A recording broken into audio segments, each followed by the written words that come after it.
Mlango wa 37.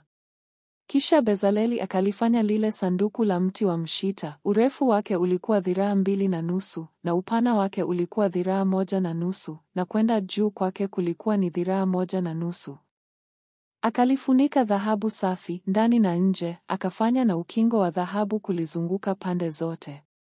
Naye akasubu pete 4 za dhahabu kwa ajili yake katika miguu yake minne, pete 2 upande wake mmoja na pete 2 upande wake wa pili. Akafanya na miti ya kulichukulia ya mti wa mshita akaifunika dhahabu. Naye akaitia hiyo miti katika zile pete zilizokuwa ubavuni mwa sanduku, ili kulichukua hilo sanduku. Kisha akafanya kiti cha rehema cha dhahabu safi. Urefu wake ulikuwa dhiraa 2.5 na upana wake ulikuwa dhiraa 1.5. Kisha akafanya makerubi mawili ya dhahabu, akayafanya ya kazi ya kufua, yawe katika miisho miwili ya kiti cha rehema. Kerubi moja mwisho huu na kerubi moja mwisho huu. Alifanya hayo makerubi mawili ya kitu kimoja na hicho kiti cha rehema katika miisho yake miwili. Na hayo makerubi yakayanyosha mabawa yao juu, na kukifunika hicho kiti cha rehema kwa mabawa yao, na nyuso zao zilikuwa zaelekeana hili na hili, nyuso za hayo makerubi zilikuwa zikielekea kiti cha rehema. Kisha akafanya hiyo meza ya mti wa mshita. Urefu wake ulikuwa ni dhiraa 2, na upana wake ulikuwa ni dhiraa 1, na kwenda juu kwake kulikuwa ni dhiraa 1.5. Naye akaifunika dhahabu safi, akaifanyia ukingo wa dhahabu kuizunguka pande zote. Kisha akaifanyia upapi wa upana wa shibiri kuizunguka pande zote, akauzungushia ukingo wa urembo wa dhahabu ule upapi.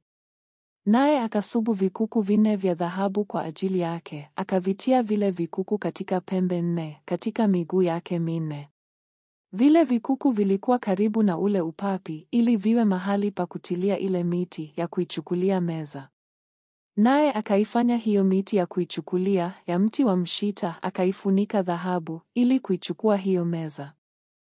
Kisha vile vyombo vilivyokuwa juu ya meza, sahani zake na miiko yake na bakuli zake na makopo yake ya kumiminia, akavifanya vya dhahabu safi. Kisha akakifanya kile kinara cha taa cha dhahabu safi, akakifanya kile kinara cha taa cha kazi ya kufua, tako lake na mti wake, vikombe vyake na matovu yake na maua yake, vyote vilikuwa vya kitu kimoja nacho. Nacho kilikuwa na matawi 6 yaliyotoka ubavuni mwake. Matawi 3 ya kinara yalikuwa upande huu, na matawi 3 ya kinara yalikuwa upande huu.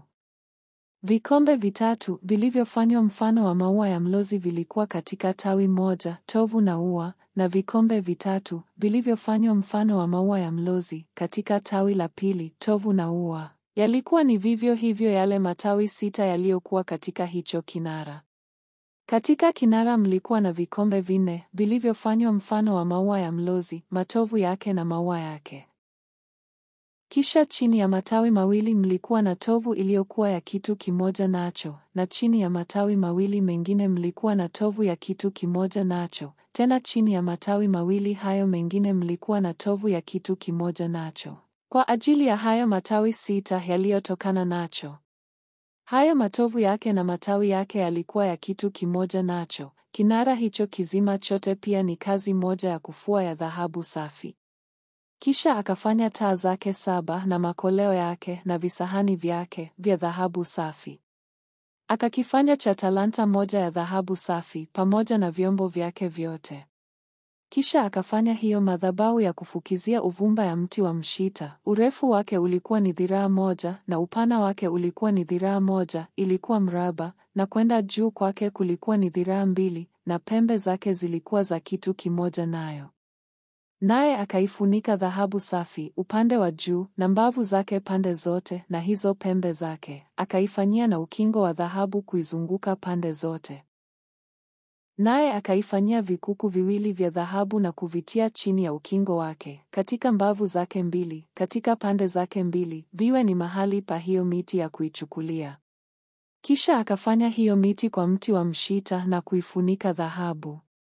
Kisha akayafanya hayo mafuta matakatifu ya kutiwa na ule uvumba safi wa viungo vya manukato vizuri, kwa kuandama kazi ya mtengezaji manukato.